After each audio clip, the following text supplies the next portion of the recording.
Every morning 2 minutes, twice a day, we barely think about it. But long before bristles and mint gel, humans were already at war with plaque, bad breath, and toothache.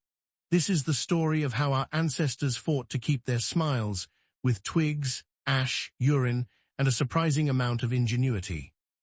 Around 3500 BCE, the Babylonians and Egyptians were already onto something. They took thin twigs from trees like the Salvadora persica, what we now call the toothbrush tree, and chewed one end until it frayed into soft, bristle-like fibers. The other end was sharpened into a point. One stick, two tools, a brush and a pick. Egyptians called it the predecessor to what archaeologists later dubbed the chew stick. And versions of it, known today as miswak, are still used across the Middle East and parts of Africa and Asia. The Egyptians didn't stop at sticks. Around 5000 BCE, they invented what's considered the world's first toothpaste, a powder made from rock salt, dried iris flowers, pepper, and crushed mint. Mixed with saliva, it became an abrasive paste, scrubbed onto teeth with a frayed twig or simple cloth. Its strung, pepper and salt aren't gentle, but it worked as a scouring agent, and it smelled far better than the alternative. The Romans took oral hygiene further than almost anyone, and their methods were, let's say, memorable.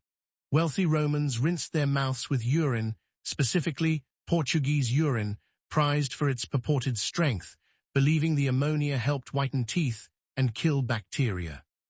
It wasn't superstition alone. Ammonia really is a cleaning agent.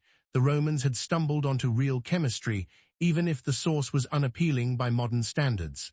Less controversially, they also used crushed bones, eggshells, and oyster shells as an abrasive powder, alongside charcoal for freshening breath. The toothbrush, as we'd recognize it today, was born in China. During the Tang Dynasty, around 600 CE, craftsmen attached stiff hog bristles to handles carved from bone or bamboo, the bristles angled to mimic the natural curve of the teeth. By the 1400s, this design had spread along trade routes into Europe, where the cold climate made hog bristles stiff and uncomfortable, so Europeans swapped them out for softer horsehair instead. Meanwhile in India, Ayurvedic medicine had its own answer, the Neem twig. Chewed and frayed like the Egyptian chew stick, Neem carried natural antibacterial compounds. Modern science has since confirmed what Ayurvedic texts described over 2,000 years ago. Tongue scrapers, clove for toothaches, and turmeric pastes rounded out a surprisingly sophisticated oral care routine, one built entirely from what grew in the garden. Strip away the centuries, and the goal never changed: clean teeth, fresh breath, a healthy bite. Every culture independently arrived at the same instinct: scrub, scrape, and rinse. The materials evolved. The mission never did. The next time you reach for your toothbrush, remember, you're holding 5,000 years of trial, error, and stubborn human hope for a better smile.